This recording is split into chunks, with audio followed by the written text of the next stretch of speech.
అందరికీ నమస్కారం. ఈరోజు మీ అందరికీ నేను వినిపించబోయే కథ కృతజ్ఞత. రచయిత ఎన్ శివనాగేశ్వరరావు గారు. ఇక కథలోకి వెళితే, విశ్వం, నేను నా జీవితంలో ఇంతవరకు ఎవరిని చేయి చాచి అడిగింది లేదు. అలాంటిది కన్న కూతురు భవితవ్యం బాగుండాలని నీ చేతులు పట్టుకొని ప్రాధేయపడుతున్నాను. కాదనక స్వప్నతో పెళ్లికి సమ్మతించు.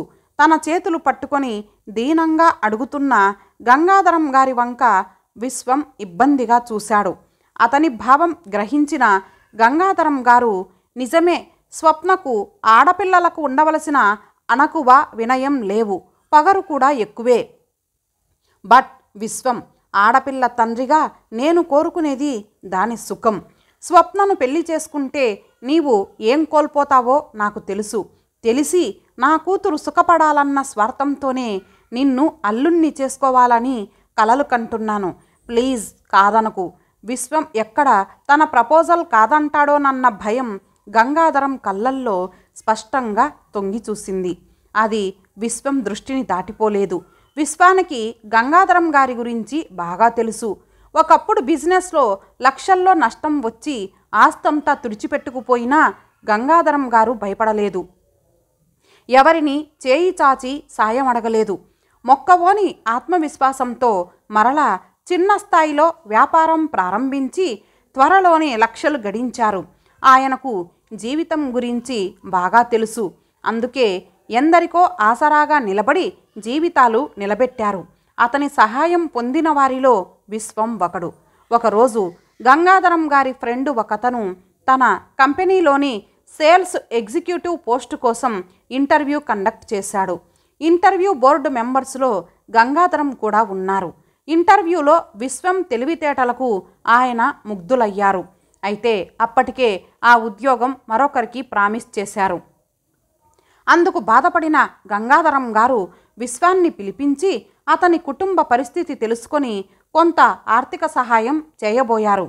అయితే అంత కష్టంలోనూ విశ్వం అతని సహాయాన్ని సున్నితంగా తిరస్కరించాడు. ఆ ఆత్మాభిమానం వల్లనే గంగాధరం గారు విశ్వం పట్ల అభిమానం పెంచుకున్నారు. అవకాశం చూసుకొని విశ్వానికి తన గ్రూప్ కంపెనీస్లో ఒక దాంట్లో ఉద్యోగం ఏర్పాటు చేశారు. ఆ తర్వాత తన తెలివితేటలతో ఆ కంపెనీల్లో పై ర్యాంకుకి చేరడానికి విశ్వంకి ఎక్కువ సమయం పట్టలేదు. ఒకప్పుడు పూట గడవడానికి ఎన్నో అవస్థలు పడిన విశ్వానికి ఇప్పుడు ఎటువంటి ఆర్థిక ఇబ్బందులు లేవు. తల్లి ఆరోగ్యం కుదుటపడింది. చెల్లి పెళ్లి చేయగలిగాడు. అందుకు కారణమైన గంగాధరం గారి పట్ల అతని మనసు ఎన్నడూ కృతజ్ఞతతో నిండి ఉంటుంది. గంగాధరం గారికి తనంటే అభిమానమని విశ్వానికి తెలుసు. అయితే ఇంతటి అభిమానం ఉందని ఎన్నడూ ఊహించలేదు. గంగాధరం గారి వంటి ఆస్తిపరుడికి అల్లుడు కావడానికి ఎవరైనా సంతోషంతో అంగీకరిస్తారు. అయితే వాళ్ళు డబ్బు కోసమే స్వప్న మెడలో తాళి కడతారని గంగాధరం గారికి బాగా తెలుసు.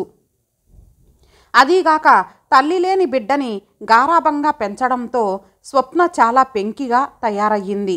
ఎంతటి వారినైనా నిర్లక్ష్యంగా చూస్తుంది. ఒక్కోసారి స్వప్న ప్రవర్తన గంగాధరం గారే భరించలేరు.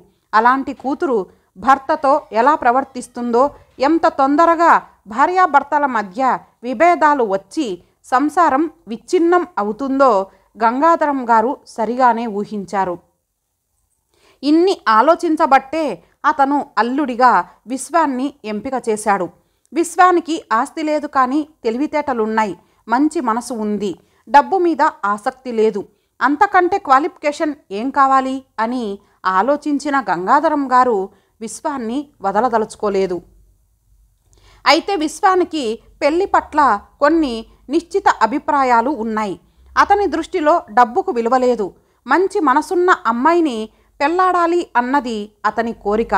అలసిపోయి ఆఫీస్ నుంచి వచ్చిన భర్తను చిరునవ్వుతో రిసీవ్ చేసుకొని కప్పు కాఫీతో అలసట పోగొట్టే అమ్మాయి, అన్నం తినే వేళ కొసరి కొసరి వడ్డించే అమ్మాయి, కాసింత తలనొప్పి భర్తకు వస్తే బాధతో తల్లడిల్లిపోయే అమ్మాయి, అలాంటి అమ్మాయిని భార్యగా చేసుకోవాలి అన్నది విశ్వం కోరిక. అలాంటిది స్వప్నను పెళ్లి చేసుకోమని గంగాధరం గారు అడగగానే విశ్వం ఆ విషయాన్ని జీర్ణించుకోలేకపోయాడు. స్వప్న గురించి, ఆమె అభిజాత్యం గురించి అతను విని ఉన్నాడు. కారు డ్రైవర్లను, ఇంట్లోని నౌకర్లను పశువుల కంటే హీనంగా చూసే ఆమె ప్రవర్తన కల్లారా చూశాడు కూడా. పెళ్ళైన తర్వాత తనపై స్వప్న ఎంత దర్పం ఒలికిస్తుందో, ఎంత పెత్తనం చెలాయిస్తుందో విశ్వం ఊహించాడు. అయితే జీవితంలో తనకు గంగాధరం గారు చేసిన సహాయం కూడా తక్కువదేమీ కాదు. అదే మాట తల్లితో అన్నాడు. అందుకు ఆమె, ఒరే విశ్వం, మనము ఈరోజు ఇలా ఉన్నామంటే కారణం ఆయన కాదు. అందుకు మనం ఏమిచ్చినా రుణం తీర్చుకోలేము. ఆ అమ్మాయి ఎలాంటిదైనా కానీ ఆయన కోసం కాదనకు. మంచివారికి మంచే జరుగుతుంది. ఆ అమ్మాయిలో మార్పు రావాలని కోరుకుందాం అంది. విశ్వం కూడా మనసులో అలానే ఆలోచించాడు. విశ్వం గంగాధరం గారిని కలిసి, మీ అమ్మాయికి పొగరని మీరే అన్నారు. నా ఆత్మాభిమానం సంగతి కూడా మీకు తెలుసు. ఈ రెండింటికి పొత్తు కుదురుతుందన్న నమ్మకం మీకుందా అని ప్రశ్నించాడు. అందుకు ఆయన, మీ సఖ్యత గురించి నాకు నమ్మకం లేదు. అయితే విడిపోరన్న నమ్మకం ఉంది. అంతకు మించి నీ రక్షణలో అమ్మాయి ఉంటే నాకు తృప్తి అన్నాడు. విశ్వం తన సమ్మతిని తెలియపరిచాడు. ఆ మాత్రం దానికి ఆయన పసిపిల్లాడిలా సంబరపడిపోయాడు. స్వప్నతో విశ్వం పెళ్లి ఘనంగా జరిగిపోయింది. గంగాధరం గారు విశ్వాన్ని అల్లుడిగా చేసుకున్నందుకు బిజినెస్ మ్యాగ్నెట్స్ ఆశ్చర్యపోయారు. ఆయన గురించి బాగా తెలిసిన వారు మాత్రం అతని అంచనాలో దోషం ఉండదని భావించారు. స్వప్న కూడా తండ్రి మీద నమ్మకంతో డబ్బు తక్కువవాడైతే విశ్వాసపాత్రుడైన నౌకర్లా పడి ఉంటాడని పెళ్లికి ఒప్పుకుంది. అక్కడే ఆమె విశ్వాన్ని తక్కువగా అంచనా వేసింది. మొదటి రాత్రి మీగడ తరగలాంటి తెల్లచీర కట్టుకొని మంచం మీద దర్జాగా పడుకొని భర్తను చూసి కూడా కాళ్ళు ఊపుతున్న స్వప్నను చూసిన విశ్వం కోపగించుకోలేదు, చిరాకు పడలేదు, సున్నితంగా మందలించలేదు. ఆమె వంక ఒక్క చూపు చూసి మరో గదిలోకి పోయి పడుకున్నాడు. అది స్వప్న ఊహించనిది. తన పక్కన చేరి బిడియంగా, అపురూపంగా అందని చందమామ అందినట్లు దగ్గరకు తీసుకుంటాడని భావించిన ఆమె అంచనాలు తారుమారయ్యాయి. అంతకు మించి విశ్వం చూపులోని నిర్లక్ష్యం ఆమెను తీవ్రంగా దెబ్బతీసింది. తిండికి గతిలేని వాడికి తన తండ్రి ఒక స్థాయి కల్పిస్తే తననే నిర్లక్ష్యంగా చేసేటంతటి పొగరు వచ్చిందని భావించింది. ఆ రోజు నుంచి మొదలయ్యింది వాళ్ళిద్దరి మధ్య కోల్డ్ వార్. విశ్వానికి వినిపించేలా స్వప్న అతన్ని చులకన చేసి మాట్లాడేది. నౌకర్కి పురమాయించినట్లు పనులు చెప్పేది. అతను ఆఫీస్ నుంచి వచ్చే సమయానికి అతని ఉనికిని గమనించనట్లు పడుకొని నవల చదువుకునేది లేదా టీవీ చూసేది. అయితే విశ్వం అదేమీ పట్టించుకునేవాడు కాదు. తన పనులు తనే స్వయంగా చేసుకునేవాడు. అంటే కాఫీ కలుపుకొని తాగడం, భోజనం వడ్డించుకొని తినడం వంటివి. సర్వెంట్స్ చేయబోయినా అతను ఒప్పుకునేవాడు కాదు. అదేమని అడిగిన మామగారితో, స్వప్న చేయవలసిన పనులు మరొకరు చేయడం నాకు ఇష్టం లేదు. ఆమె చేసే ప్రసక్తి లేదు కాబట్టి నన్నే చేసుకొనివ్వండి అన్నాడు. గంగాధరం గారు మరి ఇంకేం మాట్లాడలేదు. స్వప్న అలా భర్తను సాధించలేకపోవడం గమనించి దారి మార్చింది. ఫ్రెండ్స్తో సినిమాలకు, క్లబ్బులకు తిరిగి ఇంటికి ఆలస్యంగా రాసాగింది. విశ్వం అదేం ఖాతరు చేయలేదు. తను ఎంత మూర్ఖంగా ప్రవర్తించినా కోపం తెచ్చుకొని విశ్వం మీద స్వప్నకు మరింత కసి పెరిగింది. చివరిగా తిరుగులేని బాణం సంధించింది. విశ్వం తల్లి మీద కారాలు మిరియాలు నూరింది. ఆ విషయంలో మాత్రం విశ్వం సర్దుకోలేకపోయాడు. అతని నుంచి ప్రతిఘటన రాగానే స్వప్న మరింత విజృంభించింది.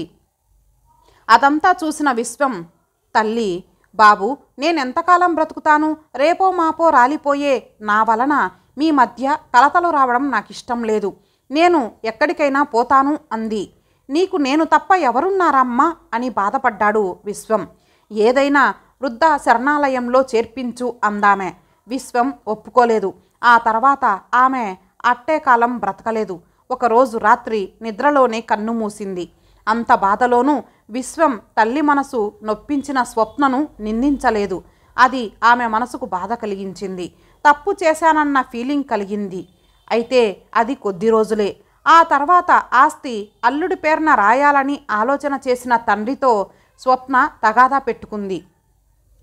అది తెలిసిన విశ్వం, మామగారు, ఆస్తి నా పేరున రాసి నాకు లేనిపోని తలనొప్పి తెప్పించకండి. అదేదో స్వప్న పేరునే రాయండి. తన సంతోషమేగా మనం కోరేది అన్నాడు. గంగాధరం గారికి అలా చేయక తప్పలేదు. కూతురు సంతోషంగా ఉండాలన్న స్వార్థంతో విశ్వం జీవితాన్ని కాలరాచానన్న మనోవేదన గంగాధరం గారి మనసులో చోటు చేసుకుంది. ఆవేదనతోనే ఆయన కాలం చేశారు. తండ్రి మరణానికి దుఃఖిస్తున్న స్వప్నను విశ్వం ఓదార్చే ప్రయత్నం చేయబోయాడు. నీ ఓదార్పు నాకు అక్కర్లేదు అని ఖరాఖండిగా చెప్పింది స్వప్న. స్వప్నతో పెళ్ళై 5 ఏళ్లైనా ఆమె ప్రవర్తనలో రవ్వంత మార్పు రాలేదు. మరింత మూర్ఖంగా ప్రవర్తించేది. అయినా విశ్వం ఆమెను ఏమనేవాడు కాదు. ఎవరి దగ్గర భార్య గురించి చెడుగా మాట్లాడేవాడు కాదు. అతని ప్రవర్తన స్వప్నకు వింతగా ఉండేది. ఆమె ఏనాడు అతన్ని దరిచేరనివ్వలేదు. అభిమానంగా ప్రవర్తించలేదు. కనీసం ప్రేమగా ఒక్క మాట కూడా మాట్లాడలేదు.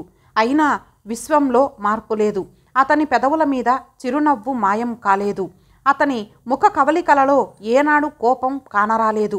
అదే ఆమెకు అంతులేని ఆశ్చర్యం కలిగించేది.